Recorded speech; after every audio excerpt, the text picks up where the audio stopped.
The death of 50-year-old Angela Chao, who was a member of the so-called American Chinese sailing family, has caused a huge shockwave among Chinese communities both inside and outside of China. Sailing family means that this family is the most powerful, wealthy, and influential. Angela Chao herself was the CEO of Foremost Group, one of the largest Chinese American shipping companies in the US. Her sister, Elaine Chao, served as the U.S. Secretary of Transportation and Secretary of Labor. Her brother-in-law is U.S. Senator Leader Mitch McConnell, and her husband, Jim Breyer, is the multi-billionaire co-founder of IDG Capital. With such a high-profile family, her death should have been reported by all media outlets with all the relevant details and possible reasons behind it being unearthed.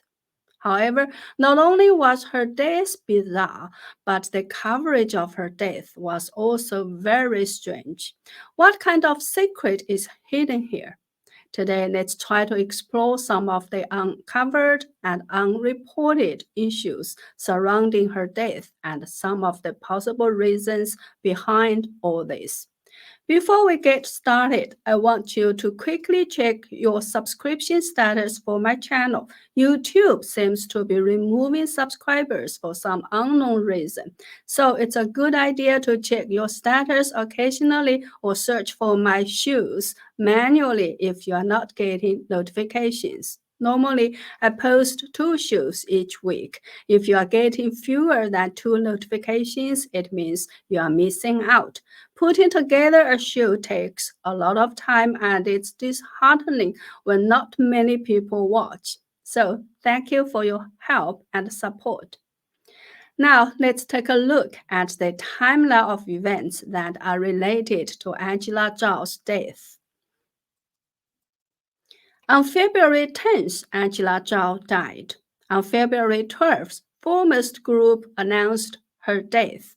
The official obituary simply states that Chao unfortunately passed away on February 10th due to a car accident, with no details on how she died. On February 13th, Chinese website Caixin.com first gave details of her death. Caixin, which is relatively very reputable in China, reported that on February 10th, Zhao was on her way to a business meeting in Austin, Texas. According to local police reports, she was pronounced dead when the commercial vehicle she was traveling in was struck by a large truck that was speeding and ran a red light. The driver of the truck was later arrested and charged with drink driving and manslaughter. From this report, it appears that Caixin was quoting from the local police report, and it gave very detailed details, including the arrest of the driver and so on. On February 14th, some English language media, including the New York Times, also reported Zhao's death. They all adopted Caixin's story, saying she died in a car crash. However, on the same day, Kyle Bass, an American investor and founder of Conservation Equity Management, suggested that she died in a pond. Kyle Bass took to the X platform to say that Zhao died in a private Texas ranch in Blanco County and that she was driving a Tesla biking into a pond. She died after that. Kyle Bass also highlighted her husband Jim Breyer's close ties to the CCP, the fact that his venture capital firm had been added to the Pentagon's list of Chinese military companies on February 9th. He also mentioned the fact that Jim Breyer had just decided to take a pause into China and Chinese tech companies for at least 18 months. On February 14th, the CCP-backed Phoenix website claimed that Zhao's death may be linked to the MAGA Make America Great Again movement. An article on this website claimed that Chao's death may have been the work of the Trump-supporting MAGA movement on the grounds that a lot of truck drivers are members of MAGA and that it was a truck driver who ran over and killed her.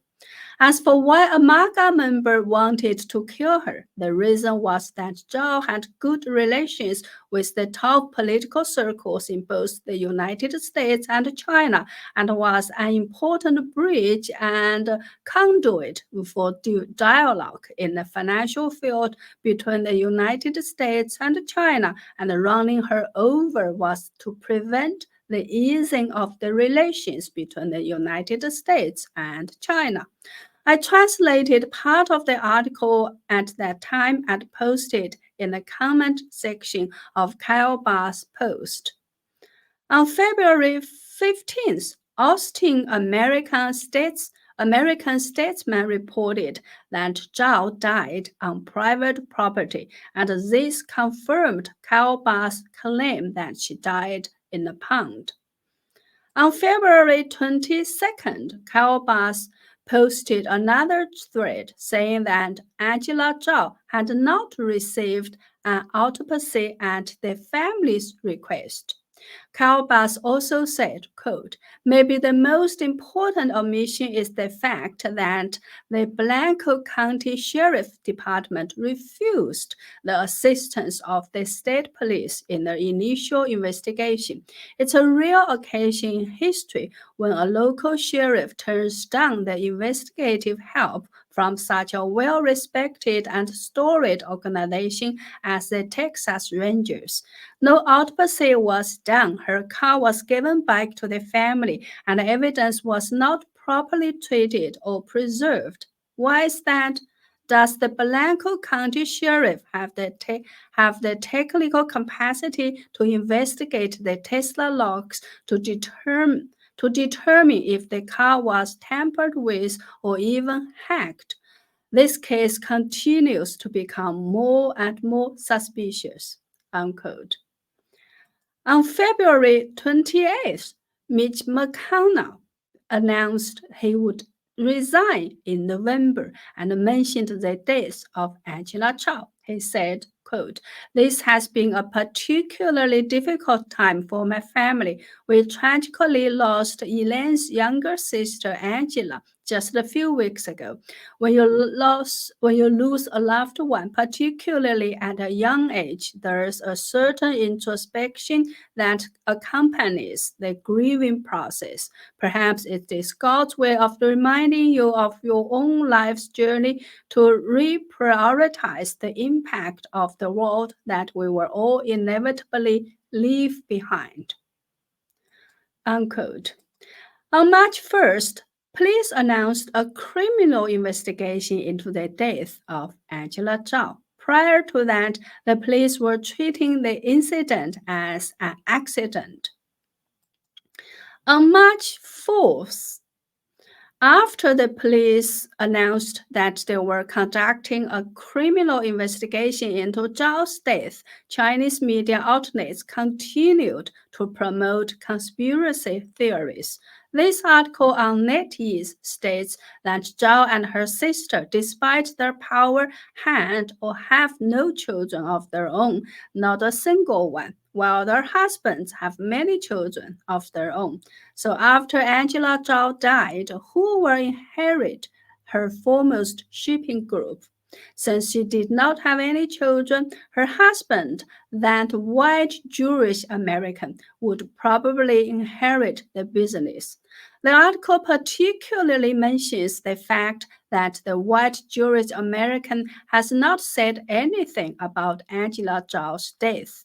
The article concludes with a picture of a pig being killed and says in no uncertain terms, in the end, whether it's Elaine Chao, who was once in the center of power in the United States, or Angela Chao, who was married to a white Jewish American, no matter how distinguished their backgrounds were, and no matter how great their fortunes were in the eyes of the white Americans, they are nothing more than a tool or even just a pig they have raised. When the time comes, they will drive the pigs out and kill them. Isn't this the real version of the game of pig butchering scam, but played in a more advanced and secretive way? Pig but butchering scam or romance scam is an internet buzzword. It is a popular term used to describe online dating scams. So this article is implying that Angela Chao was killed by her husband.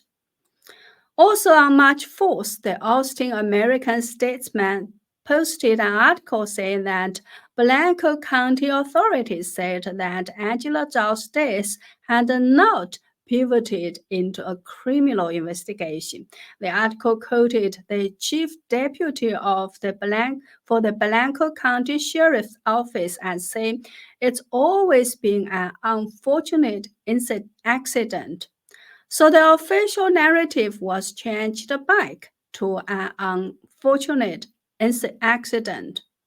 Well, these are some of the key events and timelines related to Angela Chao's death so far.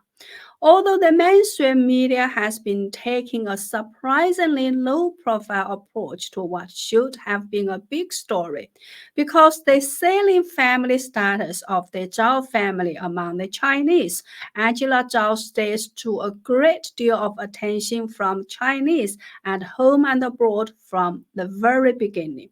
What people found most incomprehensible was why Cai Xin, whose credibility has always been relatively good, would fabricate a fake news report that she died in a car accident. And after this fake news had already been proven to be fake, they kept on not correcting, apologizing, or retracting it for 12 days. And it was not until after February 25th that they did an update and changed the cause of her death, but never explained the source of the previous fake news. Then, a Chinese netizen finally dug up the source of Cai Xin's report. It was a website no one had ever heard of called imnaskastan.com. This website published an article on February 12th and said Zhao was killed in a car crash. Cai Xin said exactly the same thing, only translated it into Chinese. What's even weirder is that if you open the homepage of this site, you'll find that it's a Turkish site, and a Turkish site that sells properties.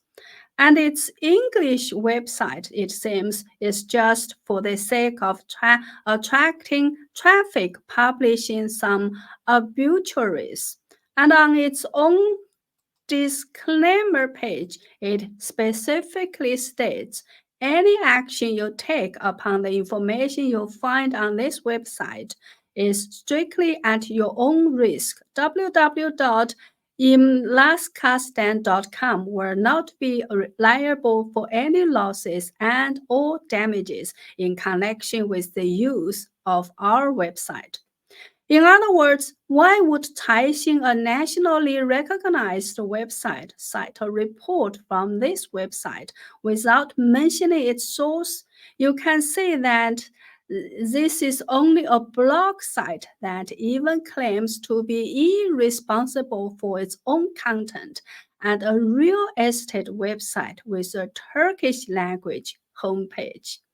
The funny thing is, after Cai Xin quoted the report from this totally never heard of website, even the so-called mainstream media like the New York Times started to quote the story that Zhao died in a car crash. So it is very obvious that Cai Xin intentionally quoted the fake news from a small website that no one knew about, or that the fake news had been posted on that website on purpose so that Cai Xin could reprint it, and it deliberately did not correct the fake report for as long as 12 days. In my memory, Caixin never did anything like this before. So we must ask why. To keep this show from getting too long, I will discuss the tons of unanswered questions surrounding Zhao's death in the next episode. Please stay tuned. Again, please make sure that you check your subscription status once in a while and support my efforts by sharing and liking my videos or visit my website at jenniferzengblog.com. Signing up for a membership or making a donation. Thank you. See you soon.